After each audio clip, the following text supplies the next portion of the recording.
My name is Jessica Martinez, and at 19 years old, I became the youngest undercover operative Child Protective Services had ever approved for a deep cover mission.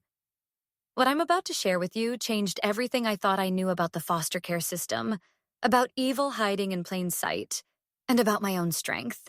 This is the story of how I spent 3 weeks living as a 13-year-old foster child to expose the darkest secret in suburban Phoenix, Arizona.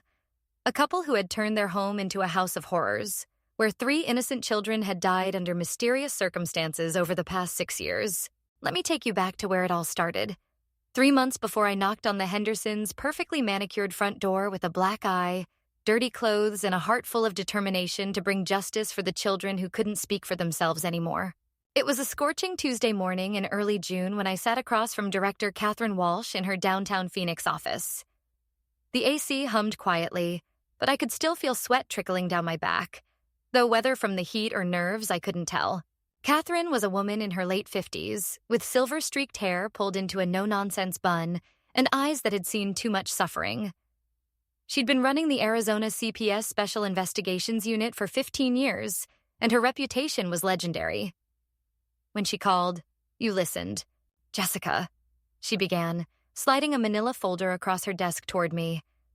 "What I'm about to show you cannot leave this room unless you accept this assignment. Do you understand?" I nodded, my fingers trembling slightly as I opened the folder. Inside were photographs of 3 children, 2 boys and 1 girl, ranging in age from 8 to 14. Their school photos showed bright smiles and hopeful eyes. But the next set of photos made my stomach turn. Crime scene images, autopsy reports, investigation summaries that used clinical language to describe unspeakable tragedy. Tommy Jackson, age 10, died 3 years ago from what was ruled a tragic fall down basement stairs. Catherine's voice was steady, professional, but I caught the tremor of rage underneath. Maria Gonzalez, aged 8, died 2 years ago after accidentally ingesting cleaning solution. Brandon Lee, aged 14, drowned during a supervised camping trip 6 months ago. Supervised, I repeated, my voice barely above a whisper. How does a child drown during a supervised trip? Exactly the question we've been asking. Catherine leaned forward, her hands clasped tightly.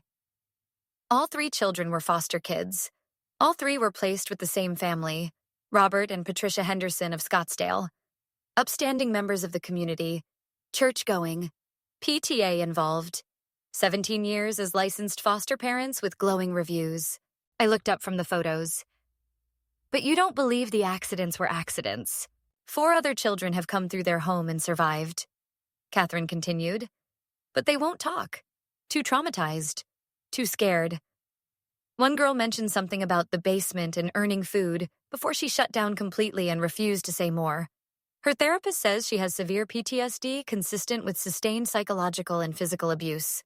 The pieces clicked into place in my mind. You need someone on the inside. We need someone young enough to be believable as a foster placement, smart enough to gather evidence, and brave enough to endure whatever happens in that house long enough to build a case.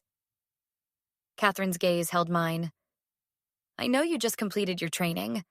I know you're young, but your psychological profile, your performance in the academy, and frankly, your appearance, you could pass for a traumatized 13-year-old, make you our best option.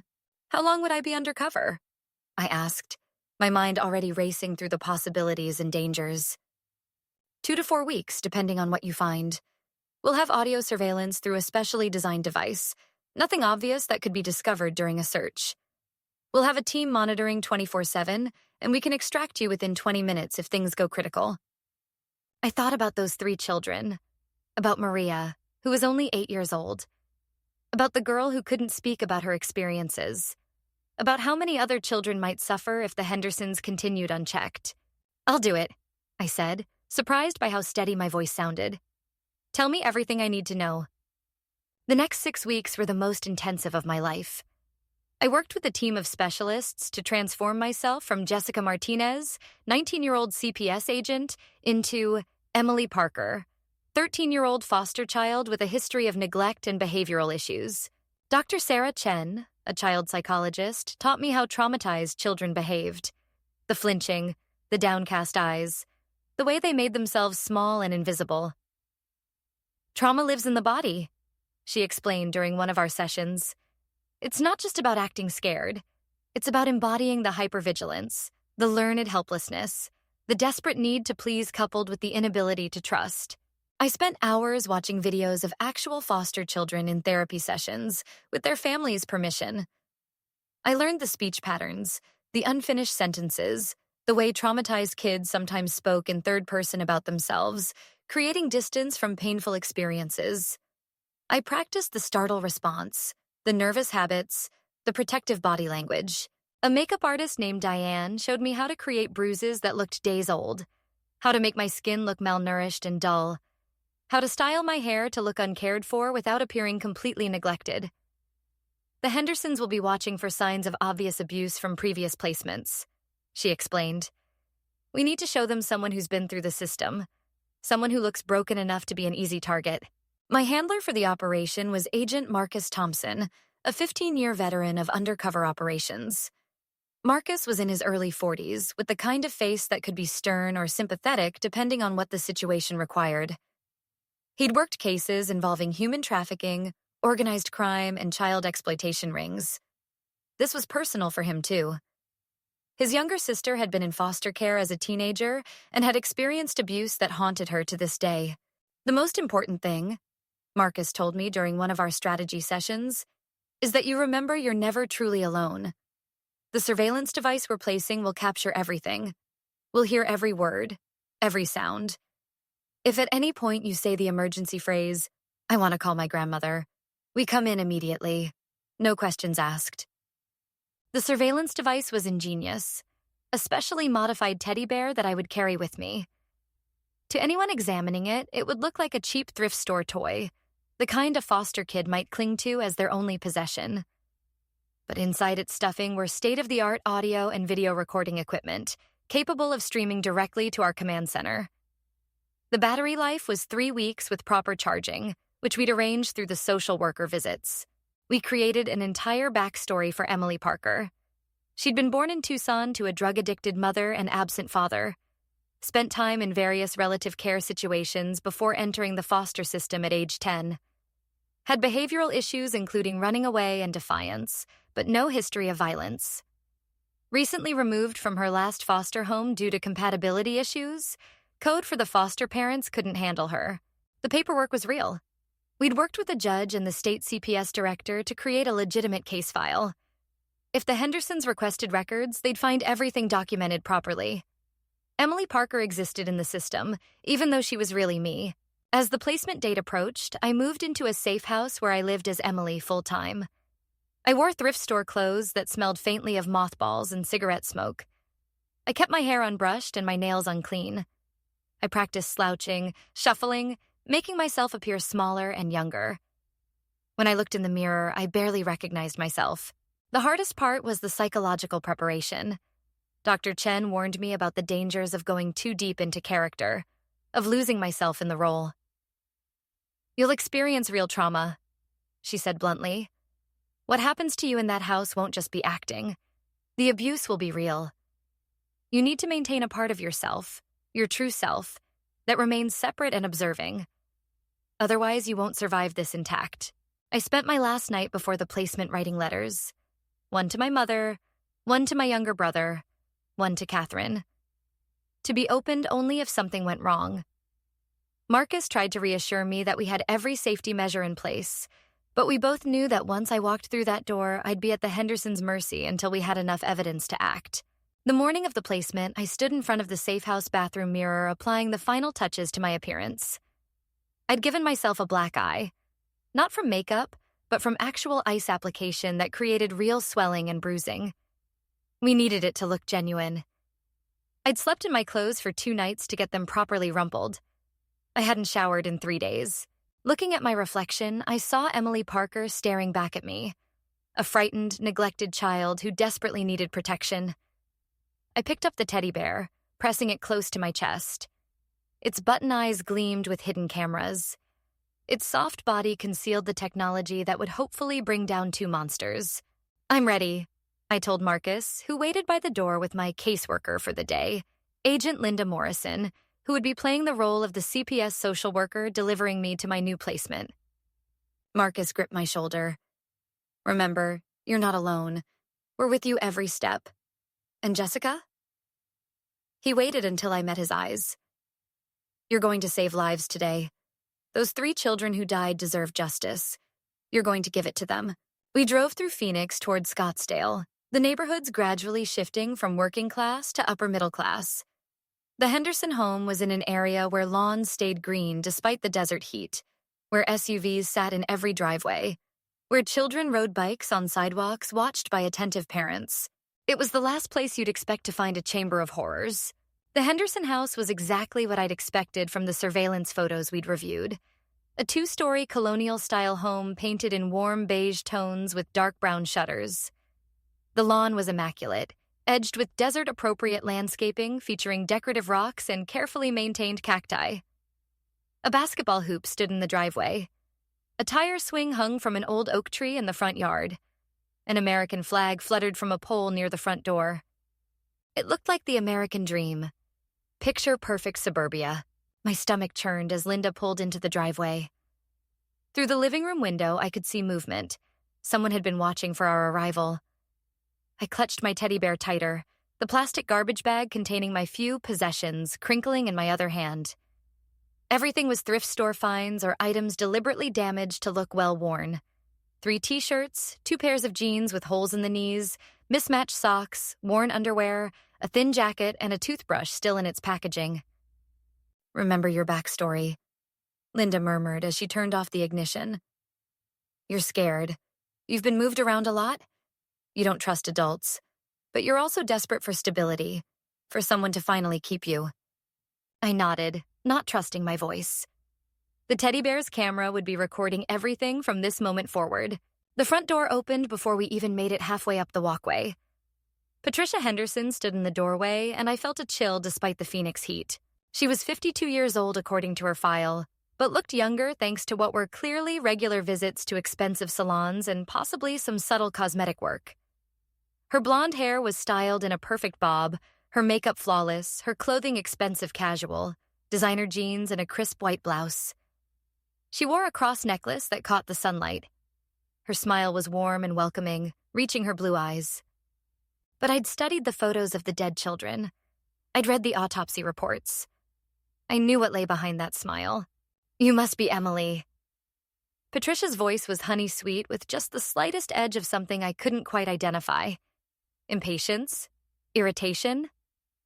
We're so excited to have you join our family. She didn't extend her hand for a shake. Instead, she looked me up and down with an expression that flickered from welcoming to distaste so quickly I almost missed it. Her gaze lingered on my unwashed hair, my dirty clothes, the black eye. Mrs. Henderson, Linda began in her professional social worker voice. Thank you for agreeing to take Emily on such short notice. As we discussed on the phone, she's had some difficulties in her previous placements, but we believe your experience and structured environment will be perfect for her needs. Of course, Patricia said, though her smile had tightened. We've been doing this for 17 years. We understand that these children come from difficult situations. The way she said "these children" made it clear she didn't consider me quite human. Linda started to extend her hand toward my shoulder, a gesture we'd rehearsed to show support. But Patricia moved between us smoothly. Why don't you come inside, Emily? I'll show you where you'll be staying. Ms. Morrison, you can leave the paperwork on the porch table there. I'll sign everything and drop it by the office tomorrow. Actually, I need to show Emily her room and go over the placement guidelines with both of you, Linda said, her tone professional but firm. We'd anticipated this pushback. The Hendersons' pattern was to get rid of social workers as quickly as possible, to establish control immediately. Patricia's smile didn't waver, but something cold flashed in her eyes. Of course, though I have to say, after 17 years, I'm quite familiar with the guidelines. But if you must... She stepped aside to let us enter. The interior of the house matched the exterior perfection. Hardwood floors gleamed. Family photos covered the walls. Patricia and Robert Henderson with their 2 biological children, Madison, 17, and Tyler, 15, at various stages of their lives. Madison's graduation photo held a place of honor over the fireplace. Tyler's football trophies lined a display shelf. There were no photos of any foster children. Robert Henderson appeared from what looked like a home office. He was 55, tall and imposing at 6'2", with the kind of build that suggested he'd been athletic in his youth and worked to maintain it. His dark hair was graying at the temples, his face tanned and weathered. He wore khakis and a golf polo, casual weekend dad attire. His smile didn't reach his eyes. "This must be Emily," he said, his voice deep and authoritative. He looked at me the way someone might look at a stray dog they weren't sure they wanted in their house, assessing, measuring, judging. "I'm Mr. Henderson. You'll follow our rules, you'll respect our home, and we'll get along just fine." It wasn't a welcome, it was a warning. Linda went through the formalities of the placement, reading from her clipboard about school arrangements, medical care, visitation rights, and contact information. Patricia signed where required, her pen strokes sharp and precise. Robert nodded along, interjecting occasionally with comments about how they'd handled difficult cases before and knew how to provide structure.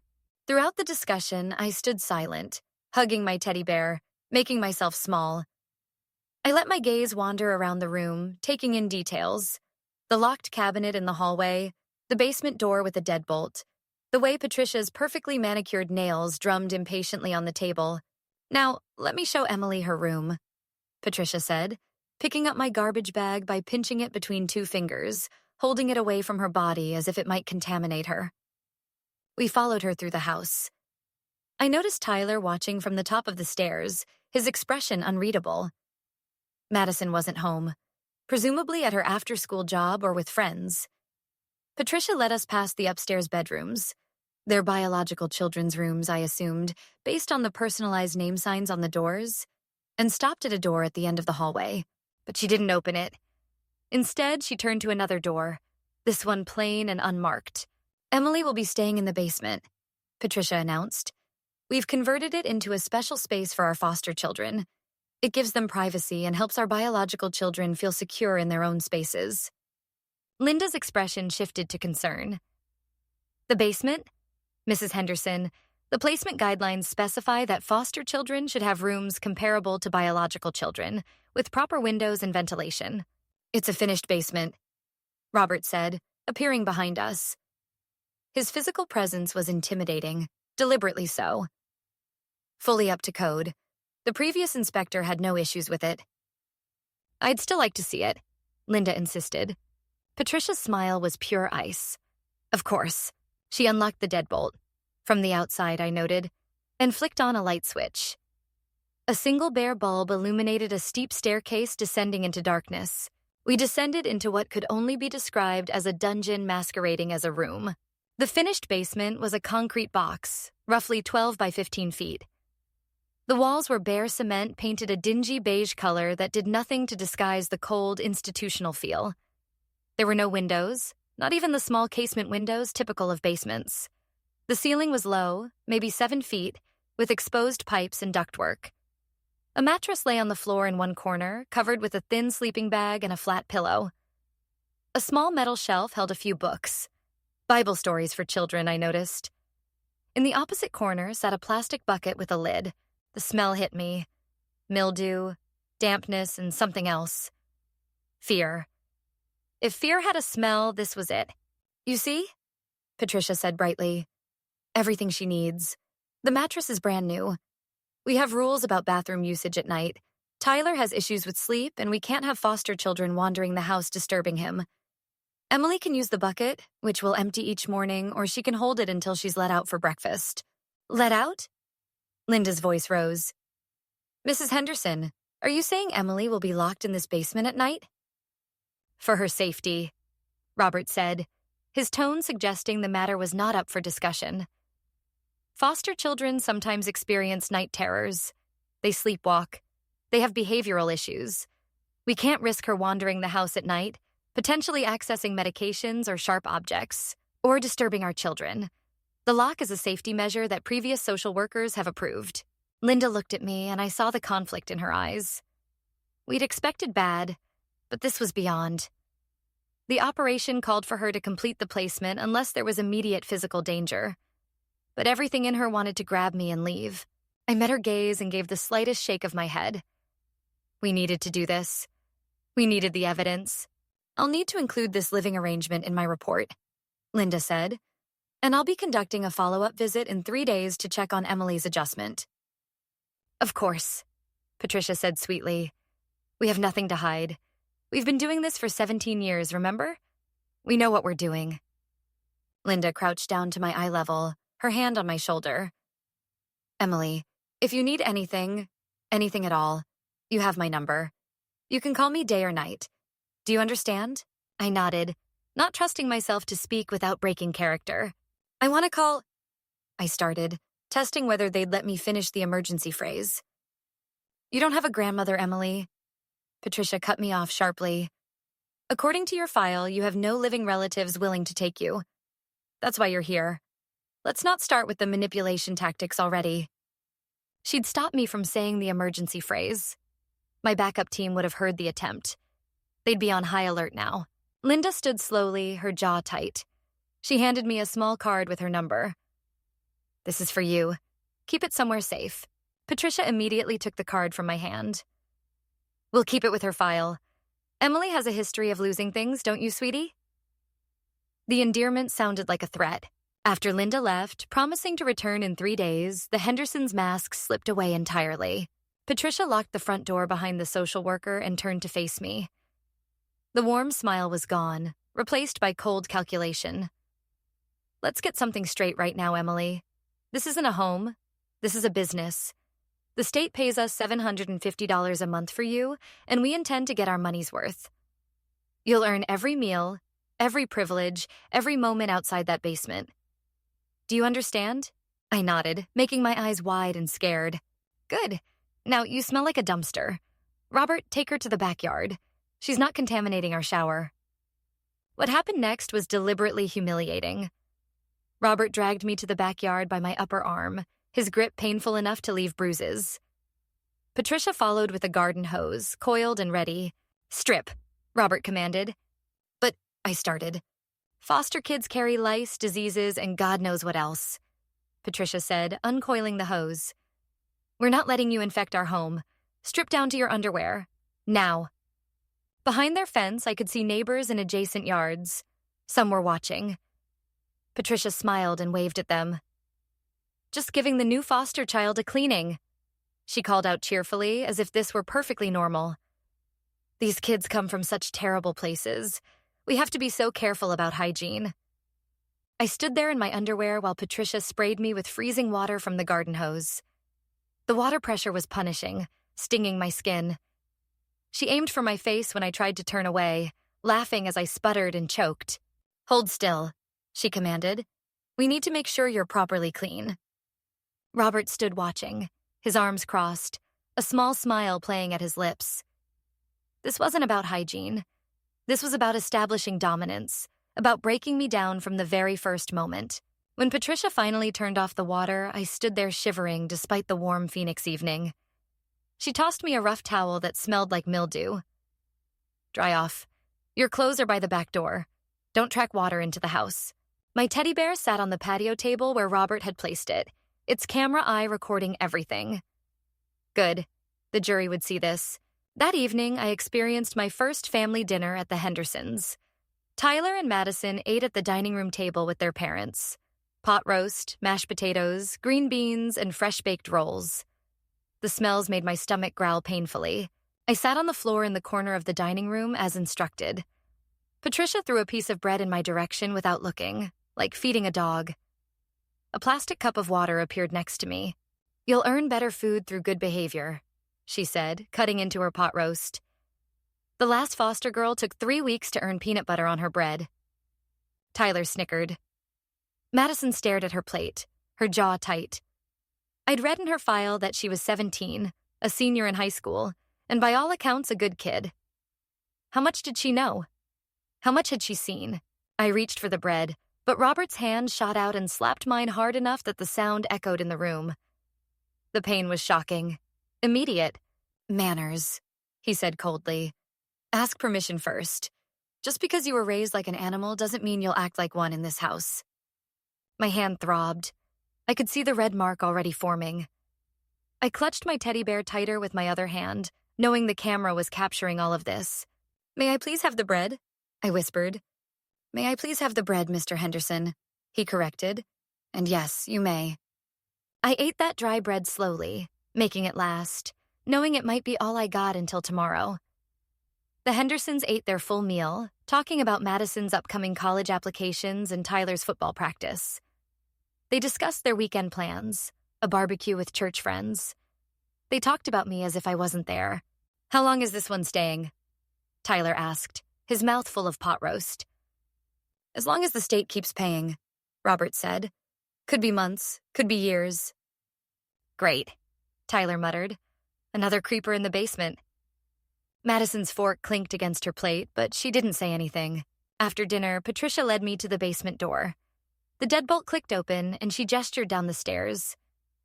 "Bedtime is 8 p.m. for foster children. The lights go out at 8:30. You'll stay down there until we come get you in the morning. The bathroom is that bucket in the corner. If you make noise, if you cry, if you cause any disturbance, there will be consequences. Understood?" I nodded, hugging my teddy bear. "Good. Oh, and Emily." She smiled that cold smile. "Don't try to escape through a window. There aren't any. And don't bother screaming for help. The basement is soundproofed. We learned that lesson with the last few." The door closed. The deadbolt slid home with a final, terrifying click. I was alone in the dark with only my teddy bear and its hidden camera to keep me company. The first 72 hours in the Henderson house taught me that systematic abuse was an art form they'd perfected over 17 years. Every cruelty was calculated, every humiliation served a purpose, and every moment was designed to break the spirit while leaving minimal physical evidence. Morning came with the harsh sound of the deadbolt scraping open at 6 a.m. Patricia stood at the top of the stairs, already dressed perfectly for the day, her coffee mug in hand. "Up, now. You have 5 minutes to use the real bathroom, wash your face, and brush your teeth. Then you'll come down to the kitchen for breakfast." I scrambled up the stairs, my body stiff from sleeping on the thin mattress on the concrete floor. The bucket sat unused in the corner. I'd forced myself to wait for morning, not willing to give them the satisfaction of that humiliation. The upstairs bathroom was off limits except for this 5-minute window each morning. Patricia stood outside the door with a timer on her phone. 4 minutes, 30 seconds left, she called through the door. The bathroom was beautiful. Marble counters, a garden tub, fluffy towels in coordinated colors. Madison's makeup and hair products covered one counter. Tyler's shaving kit sat by the sink. A family of 4 lived comfortably here while I had a bucket in a concrete cell. "Time's up," Patricia announced, opening the door without knocking. "Kitchen, now." Breakfast for the Henderson family was elaborate.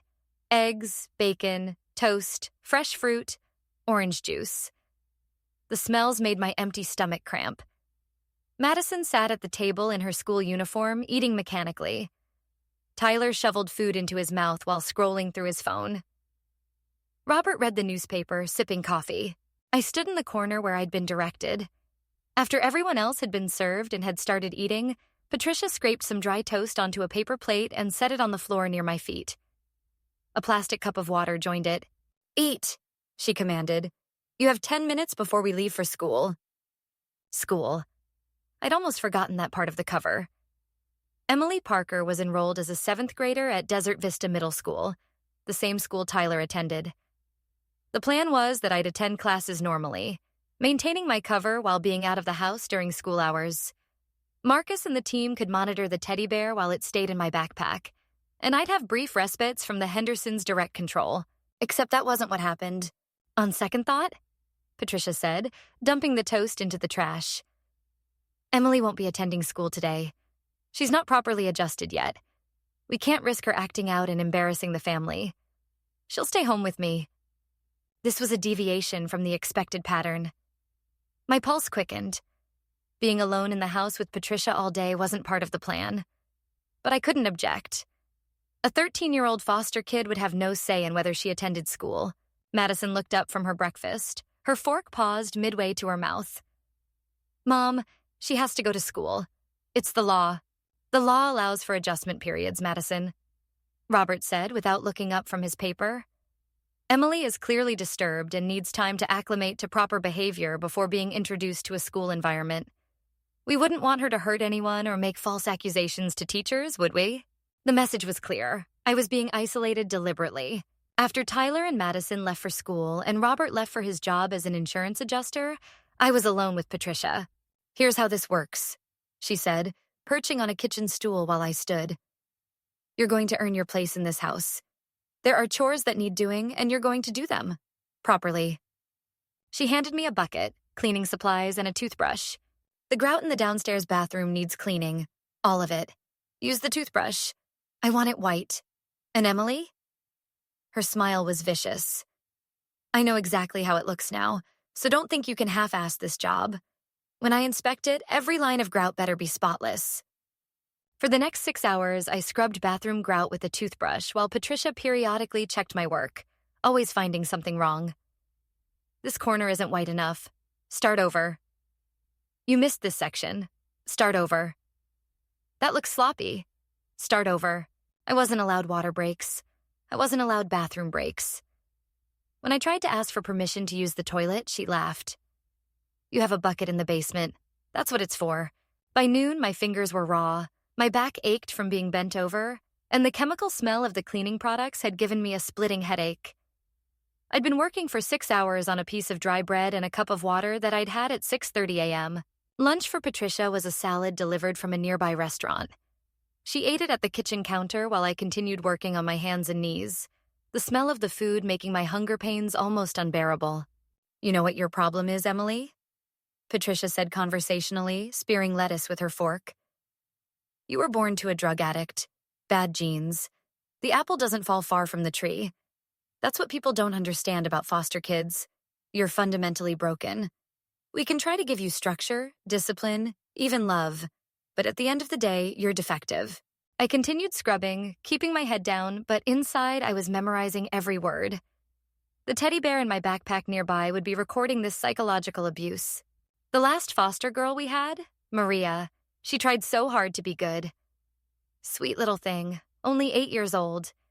But she just couldn't overcome her nature. Started stealing food from the pantry, hiding it in her room. Can you believe that? After all we did for her, she still acted like an animal hoarding food. Maria Gonzalez, 8 years old. Accidentally ingested cleaning solution and died. According to the autopsy report, there were signs of prolonged malnutrition. I felt rage building in my chest, but I forced it down. Stay in character. Gather evidence. Get justice. She had an accident. Patricia continued, her voice flat. Tragic, really. But that's what happens with these damaged children. They're so unstable, so unpredictable. One moment they're fine, the next moment... She snapped her fingers. Gone. She was taunting me, testing me, seeing if I'd react. I kept scrubbing. By the time Tyler and Madison came home from school at 3:30 p.m., I'd been working for 9 hours straight. My inspection happened with Robert, who'd arrived home shortly before the kids. He examined the grout with a flashlight and a magnifying glass, finally grunting approval. "Adequate," he said. "You can stop." I stood up slowly, my legs cramping from being in the same position for so long.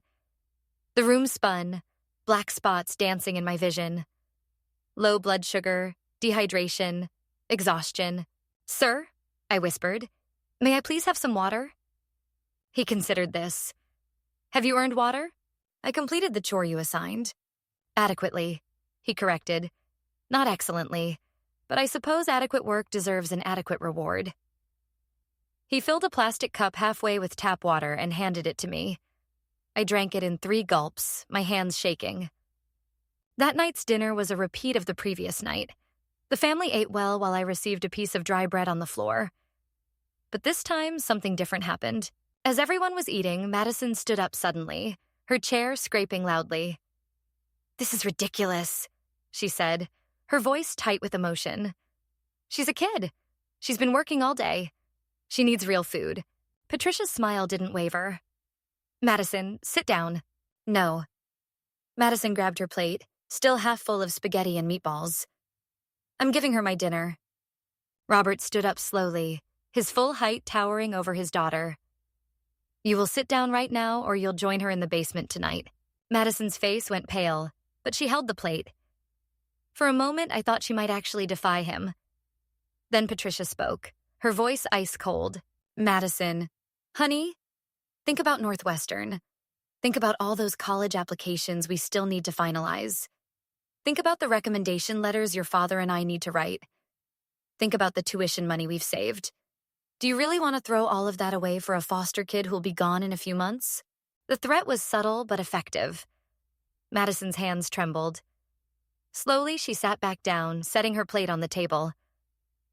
"I'm sorry," she whispered. "Good girl," Patricia said sweetly. "Now finish your dinner." Madison stared at her plate but didn't eat another bite.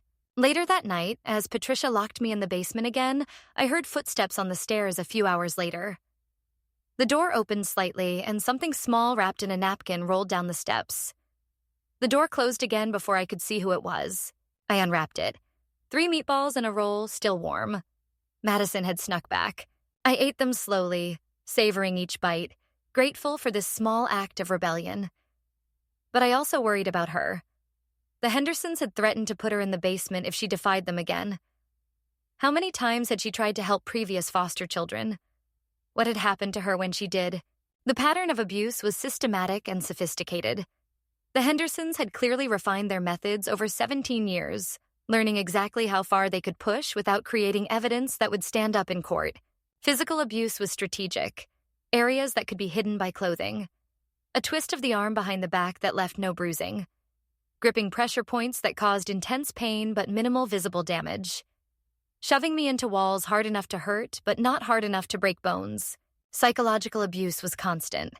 Patricia's favorite technique was what she called corrections. I would be made to stand facing the corner of the kitchen for hours while the family went about their activities. If I swayed from exhaustion, she'd slam a pot next to my head, the noise making me flinch violently every time. If I turned my head even slightly, she'd add another hour to the punishment. "Foster kids need to learn to follow rules," she'd explain to Tyler and Madison, as if I weren't standing 3 feet away. "It's the only way they'll ever amount to anything. Most of them won't, of course. Bad genes and bad habits are hard to overcome, but we have to try." Food restriction was another tool of control. I received 1 piece of bread in the morning, sometimes 1 at night if they deemed my behavior acceptable. I'd lost 5 pounds in my first week, my clothes hanging looser, my face becoming gaunt. The camera in my teddy bear captured my physical deterioration, but it was the bathroom situation that was perhaps the most dehumanizing aspect. The bucket in the basement remained my only option at night and during long daytime punishment periods.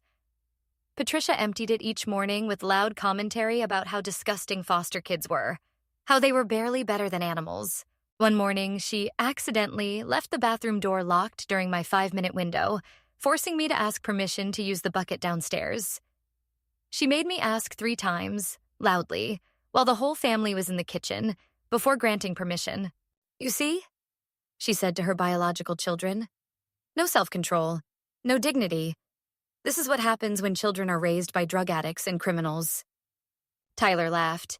Madison looked away, her jaw clenched. On day 7, Robert started his evening visits to the basement. He'd wait until Patricia was occupied with something upstairs, usually around 9 p.m., after the lights had been turned off and I'd been locked in for the night. I'd hear the deadbolt slide open, see his silhouette at the top of the stairs. He wouldn't come all the way down. He'd sit on the stairs, just visible in the dim light from upstairs, and talk. "You know, Emily," he'd say conversationally, "we've had foster kids before. Quite a few, actually. Most of them do just fine if they follow the rules. But some of them..." He'd pause, letting the silence stretch. "Some of them have accidents." My heart would pound, but I'd stay still, clutching my teddy bear, its camera pointed toward him. There was a boy named Tommy, about your age, actually. He was clumsy. One day, he fell down these very stairs. Tragic accident. Broke his neck. The investigation found no evidence of foul play. Just an unfortunate accident involving a troubled child. Tommy Jackson, 10 years old, the first death 6 years ago. Then there was Maria. Sweet little thing, but she had behavioral problems. One day, she drank cleaning solution. Can you imagine? We kept the chemicals locked up, but she managed to break into the storage cabinet. Found her in the bathroom, foaming at the mouth. By the time the ambulance arrived, he'd shake his head sadly. Another tragic accident. Maria Gonzalez, 8 years old. The second death 2 years ago. And then there was Brandon. Big kid, 14, strong, athletic even. We took him on a camping trip. Did everything right, followed all the safety protocols. But he went swimming in the lake when he wasn't supposed to. Current got him. Drowned before we could reach him. Such a shame. Brandon Lee, 14 years old. The third death 6 months ago. Accidents happen so easily with foster kids. Robert would continue, his voice almost gentle. They're unstable, you see. Traumatized. They do unpredictable things. Nobody questions it when something unfortunate happens. Especially when the foster parents have such a sterling reputation, such a long history of helping troubled children. He'd stand up then, preparing to leave. I just wanted you to know that, Emily. Accidents happen, and 3 more foster placements are scheduled to arrive next month. More checks, more income. You'll be gone by then, one way or another. The threat was clear. The message was received. And the teddy bear's camera recorded every word. On the 8th day, everything escalated. Madison had snuck me food twice more. A granola bar hidden in the bathroom, a banana left on the basement stairs. Small acts of kindness that had kept me going. But Patricia discovered the granola bar wrapper hidden in my pillowcase. The explosion was immediate and terrifying. Patricia grabbed my hair, yanking me up the basement stairs so hard that I lost my footing and fell, tumbling back down. My bear fell with me, bouncing down the concrete steps. I could only hope the camera survived. Thief! Patricia screamed, dragging me back up by my hair. Liar. This is exactly what's wrong with foster kids. You're genetically programmed to steal, to lie, to manipulate. She pulled me into the kitchen where the family was eating breakfast. Robert stood up slowly, his face darkening. Madison went white, realizing her gift had been discovered. Where did this come from? Patricia demanded, waving the wrapper in my face.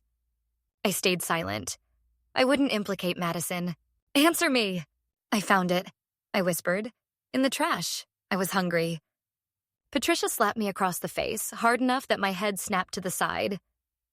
You're teaching you to lie on top of everything else? The trash is emptied every evening. Try again. Robert grabbed my arm, twisting it behind my back in a practiced motion that caused excruciating pain but would leave no bruises. Who gave this to you? No one, I gasped. I took it from the pantry. The pantry was locked. We all knew it. But my lie gave Madison plausible deniability. Patricia's smile was vicious. So you're not just a thief, but a liar too. You know what happens to thieves and liars in this house? She made me stand in the corner of the kitchen for 6 hours straight. Every time I swayed from exhaustion, she'd slam a pot next to my head. The family ate 3 full meals during that time. Breakfast, lunch, and an afternoon snack. While I stood there, the smell of food torture. When I finally collapsed, unable to stand any longer, Robert grabbed my arm and jerked me up. He leaned close, his coffee breath hot on my face, and whispered words that only the teddy bear's sensitive microphone would catch clearly. 3 more kids coming next month. The state is increasing placements. We're getting $750 each. You'll be gone by then. One way or another. Just like Tommy. Just like Maria. Just like Brandon. Accidents happen so easily to foster kids who don't know their place. It was the most direct threat yet. The clearest admission of intent to harm me. And that's when we heard the sirens. The sound of multiple sirens converging on the Henderson house made Patricia freeze mid-motion. She'd been in the process of dragging me back to the basement, her fingers tangled in my hair. Robert had been following, the length of rope he'd been carrying, ostensibly to secure me during my punishment, hanging from his hand. Through the living room window, I could see 2 Phoenix Police Department cruisers and a CPS van pulling up to the curb. Neighbors were already emerging from their houses, phones out, drawn by the commotion on their normally quiet street. Marcus's voice crackled through the emergency earpiece hidden in my hairline, so small that even the Hendersons searching me thoroughly wouldn't have found it. Stay calm, Jessica. We heard everything. Extraction in progress. Maintain character. The Hendersons' masks of suburban respectability cracked like porcelain. Patricia released my hair and rushed to the window, her face draining of all color as she counted vehicles and officers. Her hands fluttered to her perfect blonde bob, smoothing it nervously. "Robert," she said, her voice sharp with panic. "Robert, what's happening?" Robert dropped the rope and kicked it under the couch with practiced ease. His movement was smooth, automatic, clearly not the first time he'd needed to hide evidence quickly. He straightened his golf shirt and rolled his shoulders back, reassembling his authoritative persona. "It's fine," he said, but his voice held an edge of uncertainty. "We've dealt with surprise visits before. Stick to the script. We're model foster parents. Emily is a disturbed child making up stories. We know the drill."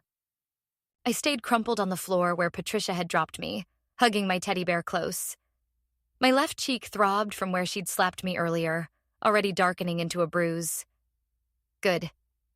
The responding officers needed to see evidence of abuse immediately upon arrival. The doorbell rang 3 times in rapid succession, followed by authoritative pounding that made the front door rattle in its frame. "Phoenix Police Department, open the door!" Patricia plastered on her sweetest smile, the transformation so quick it was almost impressive. She checked her reflection in the hallway mirror, adjusted her cross necklace, and opened the door with a look of concerned confusion. "Officers, is everything all right? Is there an emergency in the neighborhood?" Detective James Rodriguez stood on the threshold, his badge held up. He was in his 40s, built like someone who'd played college football and stayed in shape afterward. His partner, Officer Sarah Kim, flanked him, hand resting on her service weapon. Behind them, I recognized Linda Morrison, my caseworker, and Catherine Walsh herself, Director of CPS Special Investigations. Catherine's presence meant this was serious. She almost never appeared in the field unless a case was critical. "Mrs. Henderson." Detective Rodriguez's voice was professional but hard. "We've received a report of child abuse occurring at this address. We need to come in and check on the welfare of your foster child, Emily Parker." Patricia's performance was Oscar-worthy. Her eyes widened with shock, one hand flying to her chest. "Child abuse? That's absurd. There must be some terrible mistake. We've been licensed foster parents for 17 years with an exemplary record." Robert appeared behind her, his imposing frame filling the doorway. "Officers, this is harassment. We've dealt with false accusations before. These troubled foster children sometimes make up stories for attention. We have rights, and I'm calling our lawyer before you step foot in this house." "You're certainly welcome to call your lawyer," Detective Rodriguez said evenly. "But we have legal authority to enter and perform a wellness check on a minor in your care. You can cooperate voluntarily, or I can return with a warrant within the hour while these officers remain here to ensure the child's safety. Your choice." The underlying message was clear. If they refused entry and forced him to get a warrant, it would only make them look more guilty. Patricia stepped back with a tight smile. "Of course, we have nothing to hide. Please come in. Though I have to say this is very distressing. We've dedicated our lives to helping these poor children." The officers entered, and Detective Rodriguez's eyes swept the immaculate living room before landing on me. I saw his jaw tighten at the sight. A 13-year-old girl crumpled on the floor, holding a teddy bear, with a black eye, a fresh bruise on her cheek, and visible weight loss. Linda Morrison moved past the officers and crouched beside me, her professionalism covering what I knew was relief. "Emily, honey, are you hurt? Do you need medical attention?" I shook my head slightly, staying in character. A traumatized child too scared to speak up. The teddy bear I clutched would tell the real story. Catherine Walsh's gaze swept the house with practiced efficiency, taking in details that others might miss. The deadbolt on the basement door, visible from the hallway. The locked cabinet near the kitchen. The way Patricia positioned herself between me and the officers, as if guarding property. "Mrs. Henderson," Catherine said, her tone deceptively mild. "I'd like to see Emily's living quarters, please." Patricia's smile faltered for just a fraction of a second. "Of course. Though I should mention that we've converted our basement into a special space for foster children. It gives them privacy and helps our biological children maintain their own spaces. The previous inspector approved the arrangement." "I'd still like to see it," Catherine said. It wasn't a request. Patricia led the group toward the basement door, still chattering nervously about how they'd done everything by the book and followed all regulations. Her hand trembled slightly as she reached for the deadbolt. "That lock," Officer Kim noted, "is on the outside of the door. For safety." Robert interjected quickly. "Foster children sometimes experience night terrors and sleepwalking. We can't risk Emily wandering the house at night, potentially accessing medications or sharp objects. It's a safety measure." "A safety measure," Officer Kim repeated flatly, her expression making clear what she thought of that explanation. Patricia unlocked the deadbolt and flicked on the light switch. The group descended into the basement, and I watched from the top of the stairs as their reactions registered. The concrete walls, the thin mattress on the floor, the bucket in the corner, the complete absence of windows or ventilation. Detective Rodriguez pulled out his phone and began photographing everything. Officer Kim knelt by the bucket, her face hardening. Catherine examined scratch marks on the wall near the mattress. Marks I recognized from my own desperate attempts to maintain some small sense of control in that concrete box. "Mrs. Henderson," Catherine's voice cut through Patricia's continued explanations. "How long has Emily been sleeping down here?" "Since she arrived 8 days ago," Patricia said, as if this were perfectly reasonable. "As I explained, it's our standard arrangement for foster children. And this bucket?" Officer Kim's voice dripped with disgust. "The upstairs bathroom is for family," Robert said, his tone suggesting this should be obvious. "Foster children use the bucket at night. We empty it each morning. It's sanitary and—" "It's illegal," Catherine interrupted sharply, "and inhumane. This living situation violates about 20 different placement regulations, minimum." "Now wait just a minute," Robert started, his authoritative persona cracking. "No, you wait," Detective Rodriguez said, ascending the stairs. "I'm placing Emily in emergency protective custody immediately. Mrs. Henderson, Mr. Henderson, will be conducting a full investigation into the conditions here and into the welfare of all foster children who have been placed in your care." I saw Patricia's mask finally shatter completely. "This is because of her, isn't it?" She pointed at me, her voice rising to a shriek. "That little liar!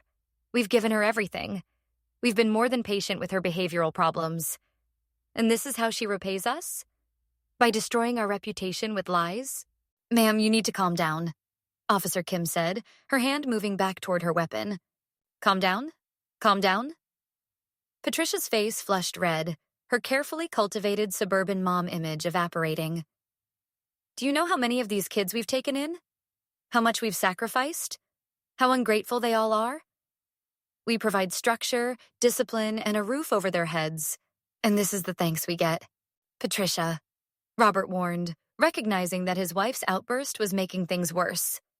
But Patricia was beyond caution now. 17 years of carefully controlled cruelty pouring out in a flood. The last 3 were just as bad. Always complaining, always whining. We did everything right and they still— She stopped suddenly, realizing what she'd almost said. Detective Rodriguez's eyes sharpened. "The last 3? You mean the 3 foster children who died while in your care?" The room went silent except for Patricia's heavy breathing. Linda Morrison helped me to my feet, and I clutched my teddy bear tighter. Everything the Hendersons had done and said was captured in its hidden camera. Every abuse, every threat, every admission. Robert tried to salvage the situation. "Officers, I think we all need to calm down and discuss this rationally. My wife is upset. Understandably so, given these false accusations. We've been foster parents for 17 years with hundreds of positive reviews. 3 tragic accidents over that time period is unfortunate, but not indicative of wrongdoing. Children in the foster system often have behavioral and psychological issues that lead to accidents." "Mr. Henderson," Catherine said coldly, "I've read the reports on those 3 accidents. Tommy Jackson, who fell down basement stairs after witnesses reported him being locked in the basement for days. Maria Gonzalez, who accidentally ingested cleaning fluid despite being 8 years old and showing signs of prolonged malnutrition. Brandon Lee, who drowned during a supervised camping trip with suspicious bruising on his body. Each name was a knife, and I saw both Hendersons flinch. Those cases were all closed," Robert said, but his voice had lost its authority. "The investigations found no evidence of wrongdoing." "The investigations were inadequate," Catherine replied. which is why I've reopened all 3 cases as of this morning. You'll be hearing from detectives assigned to each case. Tyler appeared at the top of the stairs, home from football practice, taking in the scene with wide eyes. Dad? Mom? What's going on? Tyler, go to your room, Robert commanded. I don't think so, Detective Rodriguez said. Tyler, can you come down here, please? We need to ask you a few questions about Emily and the other foster children who've stayed in this house. Tyler's eyes darted between his parents and the police officers, uncertainty and fear warring on his face. At 15, he was old enough to understand the gravity of what was happening, but young enough to still want to protect his parents. Tyler James Henderson, Patricia said sharply. You go to your room right now. Don't say a word to these people without a lawyer present. Mrs. Henderson, Officer Kim said, stepping between Patricia and her son. If you attempt to interfere with our investigation or instruct your son not to cooperate, that's obstruction of justice. I suggest you stop talking. The front door opened again and Madison came in from her after-school job at the local library.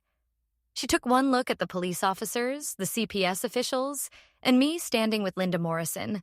An understanding flooded her face. Oh, God, she whispered. You finally called them. Patricia turned on her daughter with venom.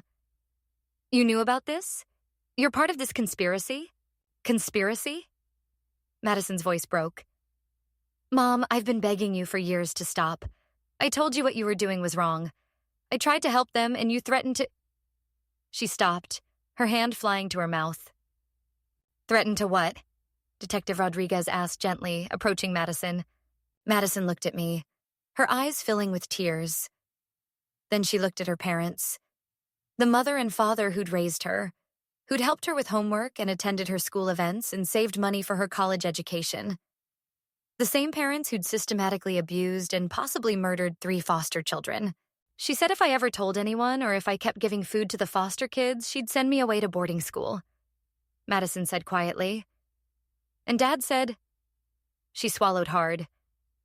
Dad said that accidents happen to people who don't know when to keep quiet. That I should remember what happened to the others. Robert's face went white. Patricia made a strangled sound. That's it, Detective Rodriguez said, pulling out his handcuffs. Robert Henderson, Patricia Henderson, you're both under arrest for child abuse and endangerment. You have the right to remain silent. This is insane, Patricia shrieked as Officer Kim moved to restrain her. We're the victims here.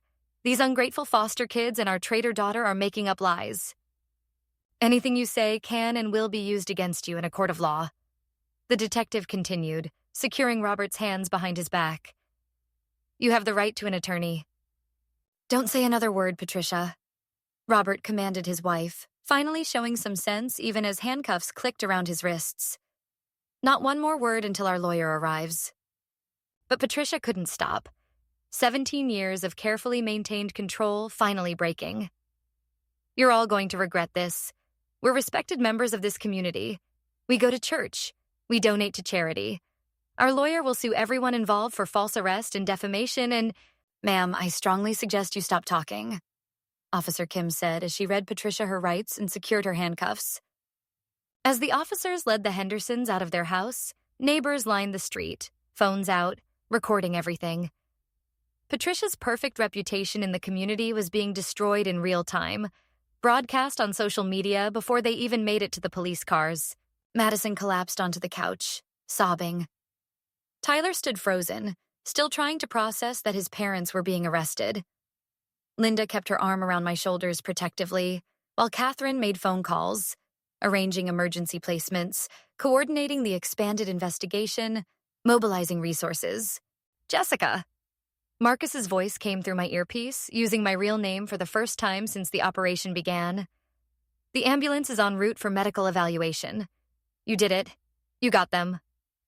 But it didn't feel like victory yet.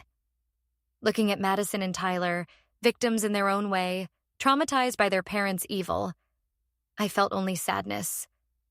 And thinking about Tommy, Maria, and Brandon, 3 children who didn't survive long enough to be saved, the weight of that loss was crushing. The teddy bear in my arms with its hidden camera that had captured every moment of horror felt heavier than it should. Justice was coming. But it was 17 years too late for some. An ambulance arrived at the Henderson house within 10 minutes of the arrests, lights flashing but sirens quiet. No need to create more spectacle for the growing crowd of neighbors. The paramedics, a woman named Angela and a man named Marcus, a different Marcus than my handler, approached me gently, their movements slow and non-threatening. "Hi, Emily," Angela said softly, crouching to my level. "We need to check you out and make sure you're okay. Is that all right?" I nodded, maintaining my character even though every instinct screamed to drop the act and just be Jessica again. But I couldn't. Not yet. The Hendersons had lawyers who would already be working on their defense, and my identity needed to remain protected until we were certain the operation wouldn't be compromised. They checked my vital signs in the back of the ambulance while Catherine stayed with me. Blood pressure was low. Heart rate elevated from stress. I was dehydrated and showed signs of significant weight loss. The bruises on my face, the handprint on my arm, the areas where Patricia had pulled my hair, all documented with photographs and detailed medical notes. "She needs fluids and food," Angela told Catherine. "Nothing too heavy at first. Her system needs to adjust after prolonged food deprivation. Small amounts frequently until she's stabilized." "Will she need to be admitted to the hospital?" Catherine asked. Angela looked at me considerately. "Medically, we can treat her as an outpatient with close monitoring, but psychologically—" She didn't finish the sentence. We all knew what she meant. After 8 days in the Henderson house, most children would need intensive support. "I can arrange a placement with one of our specialized therapeutic foster families," Catherine said. "Someone experienced with trauma." "Actually," Marcus's voice came through my earpiece, making me start slightly. "We need to get Jessica to the safe house for debriefing and transition. The operation isn't over yet." I touched my ear in the signal we'd arranged, letting Catherine know I was receiving instructions from my handler. She nodded subtly. "On second thought," Catherine said to Angela, "we'll be taking Emily to a specialized CPS facility for observation and evaluation. I'll ride with her." After the paramedics cleared me for transport, Catherine drove me personally to the safe house, the same apartment where I'd prepared for this mission 8 days ago, though it felt like much longer. 8 days that had aged me in ways I was only beginning to understand. Marcus met us at the door, and the moment it closed behind us, I felt the Emily Parker persona crack. I handed him the teddy bear and then collapsed into a chair, my hands shaking uncontrollably. "You did it, Jessica," Marcus said, sitting across from me. "The bear recorded everything. We have Patricia admitting to the previous foster children. We have Robert's threats about accidents. We have documentation of the food deprivation, the basement conditions, everything. Those kids," I whispered, my voice hoarse. "Tommy, Maria, Brandon, they're really dead. This wasn't just suspected abuse, it was murder." "Yes," Marcus said quietly. "And now we can prove it. The evidence you gathered will ensure the Hendersons never hurt another child." Dr. Chen arrived shortly after, carrying her usual calm presence. "Jessica, before we begin the formal debriefing, I need to assess your current mental state. You've been through significant trauma. What happened to you in that house was real, even though you went in prepared." Over the next several hours, they walked me through a systematic debriefing. Every interaction with the Hendersons was documented in precise detail. The teddy bear's recordings were downloaded and organized chronologically. Medical evidence was compared with my accounts of when and how each injury occurred. The technical team verified the recordings' authenticity, ensuring they would be admissible in court. Every conversation, every threat, every moment of abuse existed in high-definition audio and video. There would be no he said, she said. The evidence was irrefutable. "The Hendersons' lawyer is already working on a defense strategy," Catherine told us during the evening briefing. "They're claiming entrapment, that CPS deliberately placed an operative to manufacture evidence. If we can't protect Jessica's identity, and if they discover she's 19 rather than 13, it could compromise the case." "What about Madison's testimony?" I asked. "And Tyler? They witnessed years of abuse." "Madison is cooperating fully," Catherine said. "She's given a preliminary statement, and she's willing to testify. Tyler is more conflicted. He's younger, he didn't see as much, and he's still processing that his parents are being charged with murder. But his preliminary statement corroborates that foster children were treated differently than biological children. Linda Morrison joined us, bringing news about the expanded investigation. We've located 2 other former foster children from the Henderson home, both adults now. One is willing to come forward and testify about abuse she experienced 6 years ago. The other is too traumatized and doesn't want to be involved, but her therapist is willing to provide records documenting PTSD consistent with prolonged abuse. What about the families of the children who died? I asked quietly. Linda's expression softened. We've made contact with Tommy Jackson's grandmother, his primary family before he entered foster care. She's been searching for closure for 6 years. Maria Gonzalez has an uncle who never believed the accident story but had no proof. Brandon Lee's older sister is devastated but grateful that we're finally investigating properly. Each name was a person, a life cut short, a family destroyed. The weight of responsibility pressed down on me. Over the next several days, as I began the careful psychological process of transitioning from Emily Parker back to Jessica Martinez, the case against the Hendersons grew stronger. Detective Rodriguez's team executed search warrants on the Henderson home, vehicles, and Robert's office. What they found was damning. Financial records showed that the Hendersons had received over $520,000 in foster care payments over 17 years, while spending almost nothing on the actual foster children. Patricia had a separate bank account where she deposited the foster care checks, using the money for luxury purchases, vacations, and investments. The basement yielded physical evidence tying it to all 3 deceased children. DNA was found in various locations. Scratch marks on the wall were analyzed and dated. Some were fresh, mine, but others were old, matching the time periods when Tommy, Maria, and Brandon had been in the house.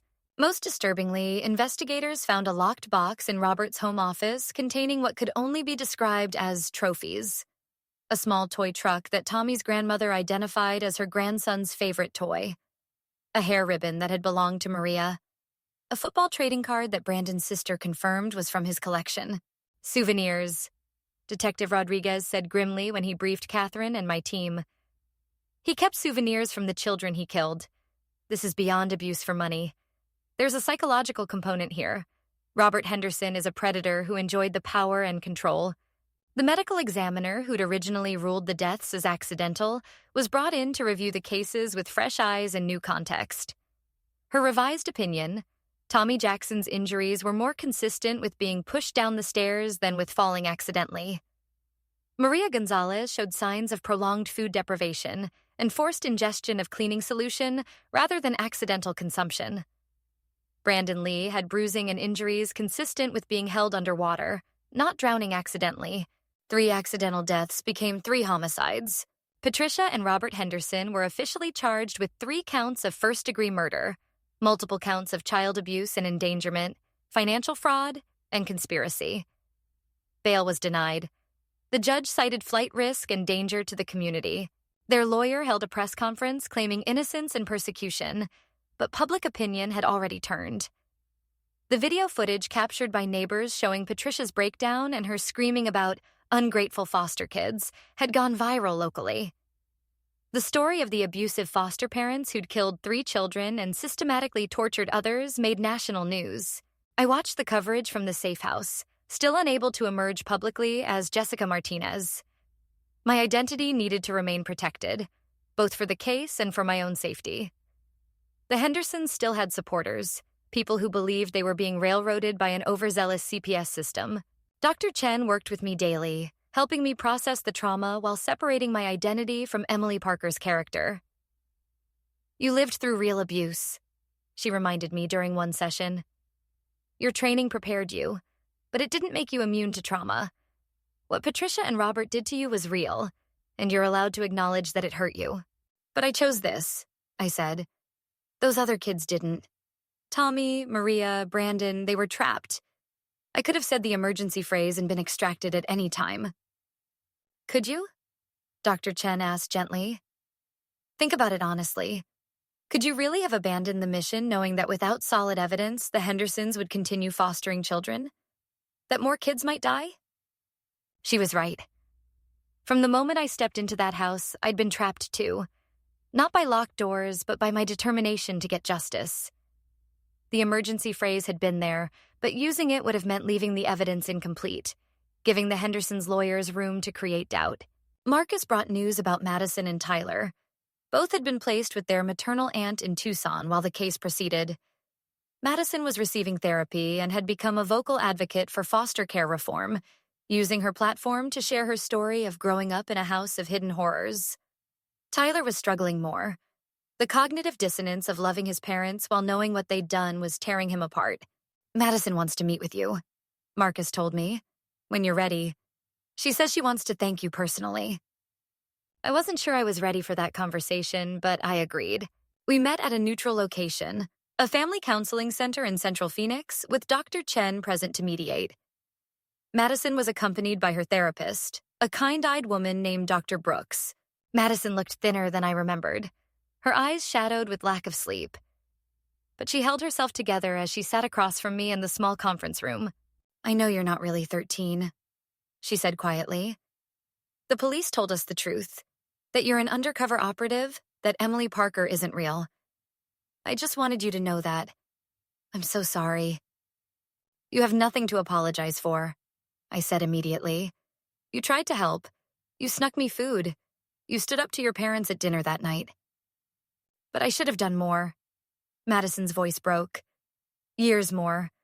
I knew what they were doing to the foster kids. I saw how they treated Maria and Tommy before her and Brandon. I watched my parents turn our house into a prison, and I did nothing." "You were a child yourself," Dr. Chen interjected gently. "You were also a victim of your parents' manipulation and control. They threatened you, isolated you, and made you believe you were powerless." "I could have called the police," Madison insisted. "I could have told a teacher, a counselor, anyone. But I was scared of losing my college fund, my future, my family. I chose myself over those kids, and 3 of them died." "Madison," I leaned forward, willing her to hear me. "You were 17 years old living with 2 murderers who threatened to hurt you if you spoke up. Your parents spent your entire life teaching you that foster kids were disposable, that they didn't matter as much as biological children. You were groomed to accept their abuse as normal. The fact that you questioned it at all, that you tried to help even in small ways, shows incredible strength." "It wasn't enough," she whispered. "I'll have to live with that forever." We sat in silence for a moment, 2 young women bound together by the Hendersons' evil, she as an unwilling witness, me as a deliberate target. "What will you do now?" I asked. Madison took a shaky breath. "I'm testifying at their trial. I'm going to tell everything I saw, everything I know. And I've applied to defer my college enrollment for a year so I can work with a foster care advocacy organization. If I can't bring those kids back, maybe I can help prevent other children from ending up in homes like ours was." "That's brave," I said sincerely. "It's the least I can do." Madison looked at me directly. "You went into that house knowing what might happen to you. You chose to experience what those kids experienced so you could stop my parents. That's real bravery. I'm just trying to finally do what I should have done years ago." 6 weeks after my extraction from the Henderson house, the case went to trial. The prosecution had built a comprehensive case, the teddy bear recordings showing systematic abuse and direct threats, Madison's testimony about years of witnessing abuse, Tyler's reluctant but honest testimony about differential treatment, medical evidence re-examining the 3 deaths, financial records proving fraud, forensic evidence from the basement, testimony from the 2 adult survivors willing to come forward, the families of the deceased children ready to speak about their lost loved ones. My own role remained complicated. I would testify, but the prosecution needed to carefully frame my undercover operation to prevent claims of entrapment. Dr. Chen warned me that the defense would try to break my composure, to force me to slip and admit my real age, to paint the entire operation as a CPS conspiracy. "They'll attack your credibility," she said during our prep session. "They'll say you're a trained operative who manipulated the situation. They'll argue that the Hendersons' behavior was a response to your presence, not their normal pattern." "But Madison's testimony proves it was their normal pattern," I said. "Yes, and that's our strongest defense. But you need to be prepared for a hostile cross-examination. The defense attorney will try to rattle you, to make you angry, to get you to break character." I spent hours preparing with the prosecution team, rehearsing my testimony, practicing maintaining my composure under pressure.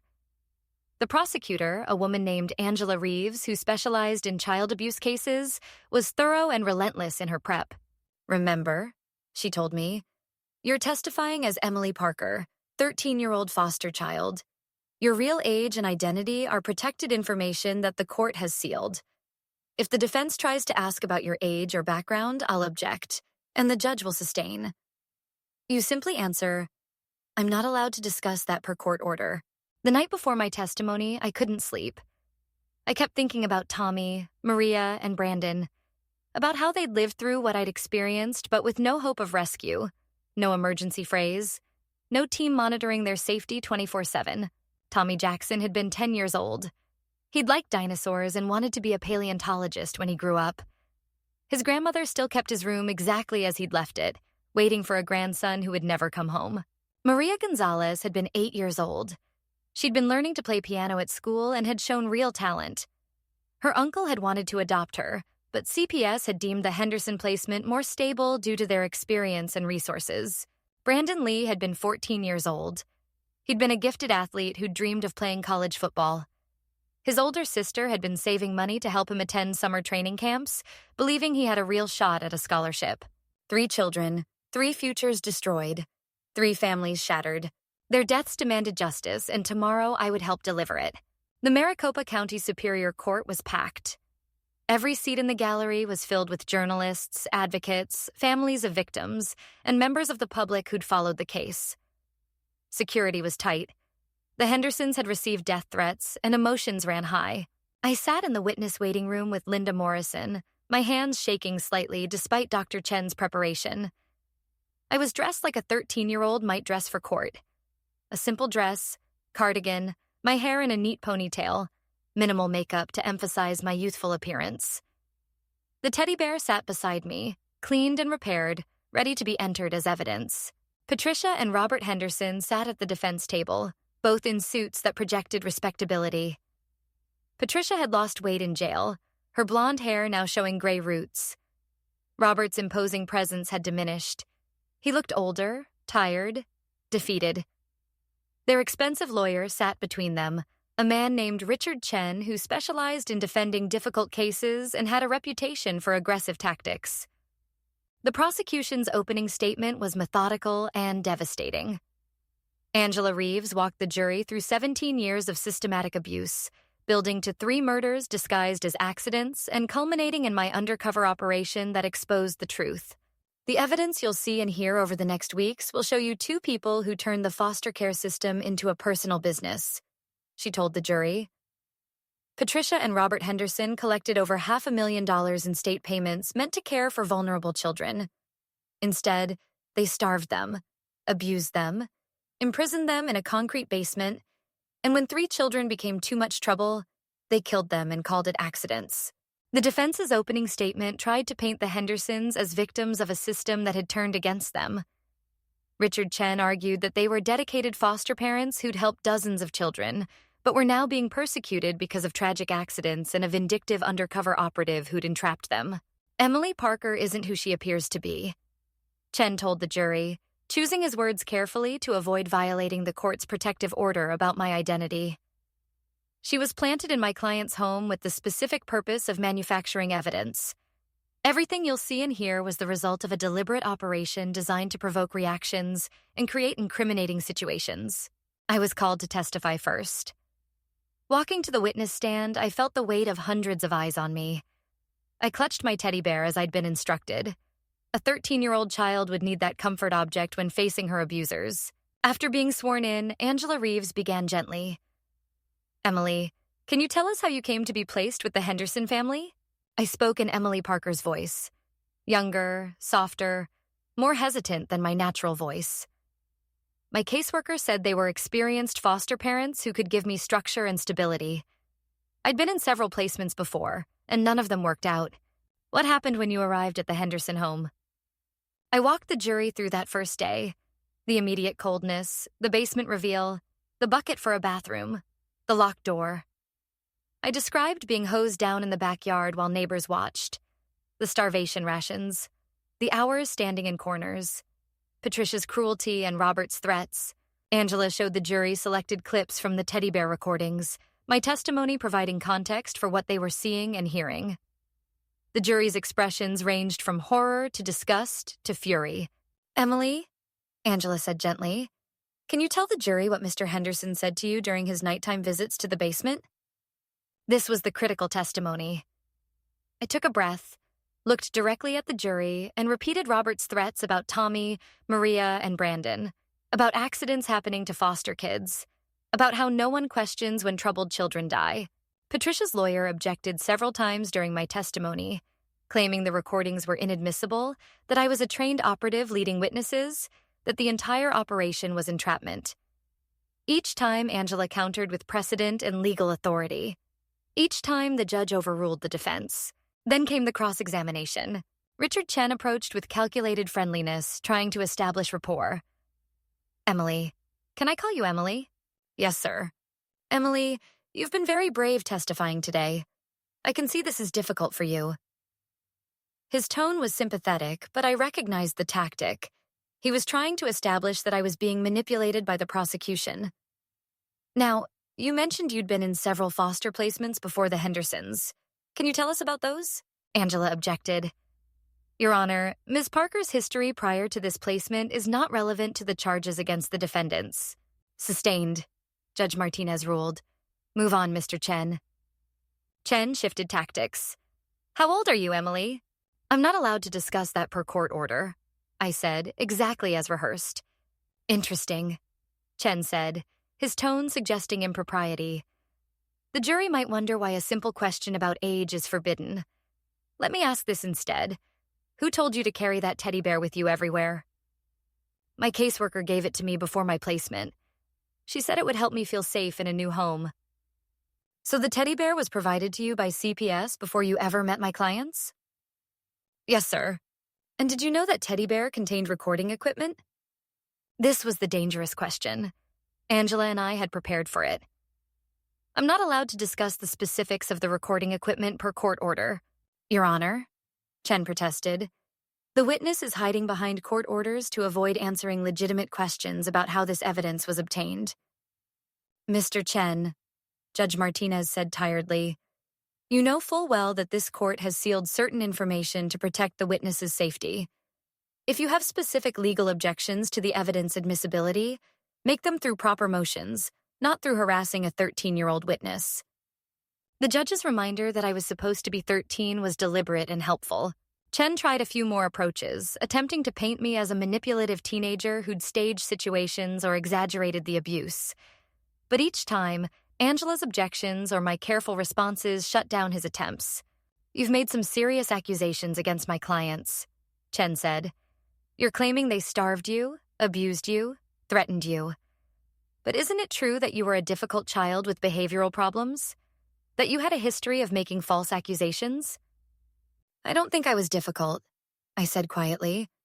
"I was hungry. I was scared. I was locked in a basement." "You claim you were locked in a basement for your own safety?" "Not for my safety," I interrupted, a flash of real emotion breaking through. "For their convenience. So I couldn't tell anyone what they were doing. So I couldn't prove that foster kids were sleeping on concrete floors with buckets for bathrooms while their biological children slept in real bedrooms with real bathrooms and ate real food." Chen had tried to rattle me, but instead, I'd given the jury a powerful soundbite that would reinforce the prosecution's narrative. He wrapped up his cross-examination shortly after, realizing he was doing more harm than good. "No further questions," he said. I was excused from the stand, my testimony complete. I'd done my part. Over the following days, the prosecution built their case systematically. Madison testified about years of watching her parents abuse foster children. She described specific incidents with Tommy, Maria, and Brandon. She admitted her own complicity through silence and explained the threats her parents used to maintain that silence. Under cross-examination, she held firm, even when Chen tried to suggest she was a disgruntled teenager seeking revenge. Tyler gave more limited testimony. He was younger and had been shielded from the worst of it, but he confirmed that foster children were treated differently than biological children and that he'd heard his father make threatening comments. The medical examiner walked the jury through revised findings on the 3 deaths, explaining how original investigations had missed key evidence. Tommy's injuries were too severe and in wrong locations for a simple fall. Maria showed signs of forced ingestion rather than accidental swallowing.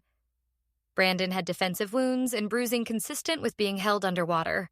Financial experts testified about the Hendersons' fraud, showing that they'd collected over $520,000 while spending less than $50,000 on foster children's actual needs.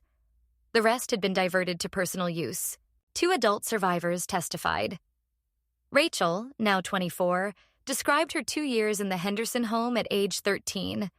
The basement imprisonment, food deprivation, and psychological abuse. She'd kept silent for years due to shame and fear. Mark, now 21, testified about physical abuse and threats he'd experienced during his placement at age 15. The families of the deceased children provided victim impact statements. Tommy's grandmother wept as she described how her grandson had been taken from her because CPS deemed the Henderson home more stable. Maria's uncle spoke about fighting for custody and being told the Hendersons were better qualified.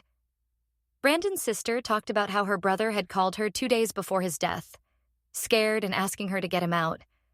But she'd believed the Hendersons' assurances that he was just adjusting. The evidence was overwhelming. The defense tried to create doubt by attacking the undercover operation, claiming entrapment and manipulation.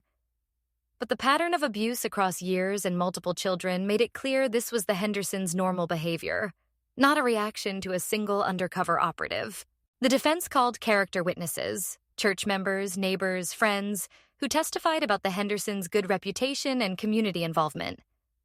But under cross-examination, Angela Reeves systematically revealed that these witnesses had never visited the Henderson home, never interacted with foster children, never saw behind the carefully maintained facade. Patricia and Robert both declined to testify, exercising their Fifth Amendment rights. Their lawyer argued it was their right and shouldn't be held against them, but the jury saw 2 people who couldn't defend themselves because any testimony would open them up to devastating cross-examination. In closing arguments, Angela Reeves played selected clips from the teddy bear recordings one final time. The jury heard Patricia's cruelty, Robert's threats, and their admission about previous foster children having accidents. "Ladies and gentlemen," Angela said, her voice heavy with emotion, "the evidence in this case is overwhelming. 3 children died while in the Hendersons' care. 3 children who should be alive today, who should be graduating high school, going to college, living their lives. Instead, they're dead because Patricia and Robert Henderson valued money more than human lives. They turned the foster care system into a personal ATM, and when children became inconvenient, they disposed of them." She paused, letting that sink in. Emily Parker was lucky. She had a support system watching over her. She had a way out. Tommy Jackson didn't. Maria Gonzalez didn't. Brandon Lee didn't. We can't bring those children back, but we can ensure the people who killed them are held accountable. We can ensure they never hurt another child again. Richard Chen's closing argument was a last-ditch effort to create reasonable doubt. He attacked the undercover operation, questioned the reliability of recordings, and suggested that the Hendersons were being scapegoated for systemic failures in foster care oversight. But even he seemed to know it was hopeless. Jury deliberation lasted only 6 hours over 2 days. On a Wednesday afternoon, 3 months after my extraction from the Henderson home, we all gathered in the courtroom to hear the verdict. I sat in the gallery with Marcus, Catherine, and Dr. Chen. Linda Morrison held my hand. Madison sat on my other side, Tyler with their aunt behind us. The jury forewoman stood and the clerk read the charges. "On the charge of first-degree murder in the death of Tommy Jackson, how do you find?" "Guilty," Patricia gasped. Robert remained stoic. "On the charge of first-degree murder in the death of Maria Gonzalez, how do you find?" "Guilty." "On the charge of first-degree murder in the death of Brandon Lee, how do you find?" "Guilty." The litany of guilty verdicts continued through all the abuse charges, fraud charges, conspiracy charges. Guilty on every count. Patricia began sobbing, the sound harsh and broken. Robert stared straight ahead, his face an expressionless mask, but I saw his hands trembling. Madison squeezed my hand hard enough to hurt, tears streaming down her face. "It's over," she whispered. "It's finally over." Sentencing came 2 weeks later. The judge sentenced the Hendersons to 3 consecutive life sentences for the murders, plus additional years for the abuse and fraud convictions. They would never see the outside of a prison again. As officers led them from the courtroom in chains, Patricia turned back to look at me. For the first time since I'd met her, I saw something real in her eyes. Not the fake warmth or cold cruelty, but recognition. She knew I'd beaten her.